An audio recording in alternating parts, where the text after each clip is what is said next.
पुनः आप सभी का बहुत बहुत स्वागत है गुडविल आर्ट्स क्लासेस में। और आज की क्लास पुनः होने वाली खास बात करें तो हम सभी जो है चैप्टर में बात कर रहे हैं इसका। तो हम सभी बात कर रहे थे, है ना, 1857 के विद्रोह में जो असंतोष की आ गया था। पिछले वीडियो में हमने इस बात को समझ लिया था, ठीक है, कि भैया ये अचानक विद्रोह नहीं हुआ था। राजनीतिक कारण को समझे थे, आर्थिक कारण को समझे थे और सामाजिक कारण को समझे थे कि क्या हुआ था। अब हम लोग एक केस स्टडीज को पढ़ेंगे जो कि आपके बुक में दिया भी हुआ है, ठीक है, कि अवध का अधिग्रहण कैसे किया गया था। ठीक है, तो ये व्यक्ति जो आपको दिखाई दे रहे हैं ये कौन है? नवाब वाजिद अली शाह। क्या नाम है? नवाब वाजिद अली शाह। ये अपने राज्य के काफी फेमस व्यक्ति थे और बात करें तो ये राजा थे, इनको जनता काफी प्यार किया करता था, है ना, बहुत आदर सम्मान किया जाता था। तो इनको हटाना बड़ा मुश्किल था यहाँ से।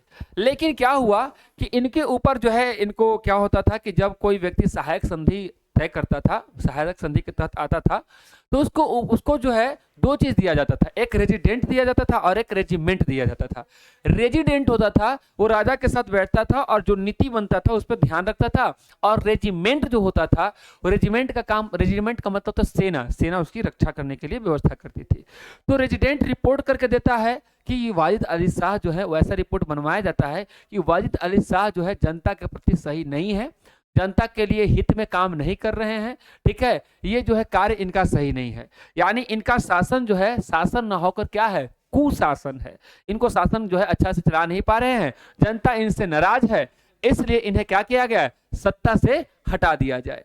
और इन पर कुशासन का आरोप लगाकर किनको, अवध के नवाब वाजिद अली शाह को जो है 1856 में क्या कर दिया गया था, इन्हें जो है इनके राज्य से जो है निकाल दिया गया था। ठीक है, तो इसके कारण जनता ये बहुत क्या हुए थे, गुस्सा हुए थे। ठीक है ना, और ऐसा हुआ, ऐसा कहा जा रहा था कि मानो जैसे देह से क्या हो गया हो, जान निकल गया हो। यानी वजीद अली शाह जब चले गए तो जनता इससे इनका इतना लगाव था कि लोगों ने कहा कि भाई लगता है कि इस राज्य में जो है सुना हो गया, अब अंग्रेज के हाथों में ये राज्य आ गया है ना। तो जनता इस बात से भी आक्रोशित थी कि मौका मिलेगा तो बता देंगे। ठीक है, और वो मौका मिल गया। ठीक है, तो वही कह रहा है कि कुशासन से निराश आरोप लगाकर गद्दी से हटाकर कलकत्ता भेज दिया गया था। किसको? वाजिद अली शाह को। जनता में वे बहुत क्या थे, लोकप्रिय थे और उनके जाने पर लोगों ने शोक मनाया। जैसे कहा कि देह से क्या हो गया हो, जान जा चुकी थी, शहर की काया बेजान थी, शहर उनके बिना सुना सुना था। अब जो है तालुकदारों पर क्या प्रभाव पड़ा, तो तालुकदार कहने का मतलब वे होते थे जो कम से कम क्या होता था, जिनके पास अपनी जमीन होती थी और जमीन और किला भी होता था। मतलब उनके पास जो है थोड़ा वर्चस्वशाली समाज के व्यक्ति होते थे और उनके पास किला होता था, जमीन होता था और कुछ सेना भी होता था। ठीक है, पहले यानी जब तालुकदार के जो थे तो उनके पास अपना जमीन, सेना और जो है जमीन पर नियंत्रण था। अंग्रेजों के आने के बाद क्या हुआ, उनकी सेनाएं क्या कर दी गई, भंग कर दी गई और दुर्ग को ध्वस्त कर दिया गया। तो भैया ऐसा करेंगे तो तालुकदार भी क्या हो गए, अंग्रेजों से खफा हो गए। एक्चुअली अभी हम लोग पढ़ क्या रहे हैं, हम लोग ये पढ़ रहे हैं कि अंग्रेज से कैसे कैसे लोग खफा हुआ, है ना। तो देखो यहाँ पे दो ग्राफ दिया गया है, एक तालुकदारों का घटता हुआ भूमि का समिति, है ना, जो पहले था 1857 के पहले। सोचे 67% जो है बात करें, है ना, इतना परसेंट थे। और उसके बाद बात करें तो 1856 के बाद जो है क्या हुआ, ये आपका तालुकदार की भूमि क्या हो गई, इतना जो है घट गई। यानी ना वो अब सेना को रख पा रहे थे, ना वो बात करें तो किला रख पा रहे थे। तो किसानों पर भी क्या प्रभाव पड़ा, तालुकदारों पर तो प्रभाव पड़ा ही।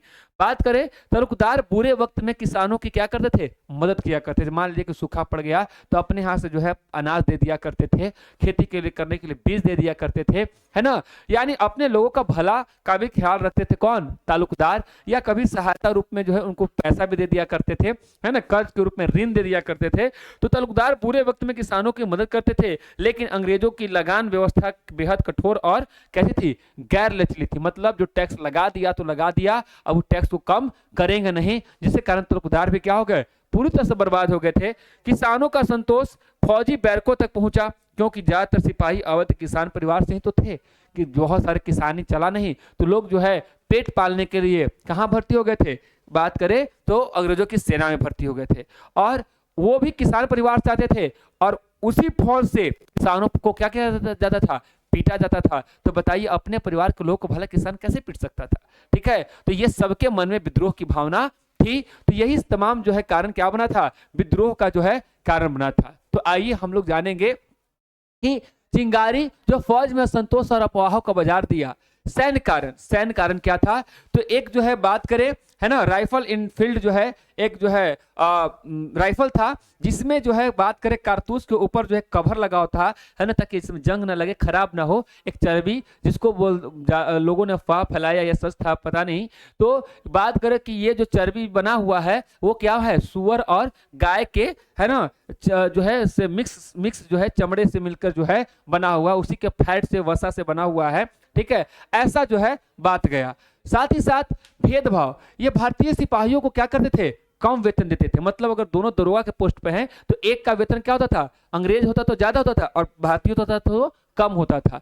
और छुट्टी भी ना मिलना, अगर भारतीय हो तो छुट्टी नहीं मिलता था और अंग्रेज को छुट्टी मिल जाता था। तो ये भाई तो भेदभाव था ना। तो यहाँ के सेना भी क्या हो रहा था, असंतोष में आ गया था, उच्च पदों से वंचित रखना। अब जो है अंग्रेज कुछ ना भी करे अधिकारी तो वो भाई प्रमोशन में प्रमोशन करते जाए। और बात करें तो ये जो है आपका जो अति था, इंडियन था, वो खूब बेचारा मेहनत भी करे, कुछ देश के लिए करे भी, तो उसको कोई भी ऊंचा पोस्ट पे दिया जाता नहीं था, है ना। बदलता व्यवहार, तो बात करें तो 1840 के दशक में के बाद अंग्रेज अफसर सिपाहियों को कमतर नस्ल के मानने लगे। मतलब ये नस्ल क्या है, खराब नस्ल के हो। सेना के अंदर बार बार किसी को खराब बोलिएगा तो भले बेचारा डर के मारे कुछ नहीं बोलेगा, लेकिन जिस दिन मौका मिलेगा उस दिन अपने आप को दिखाएगा जरूर।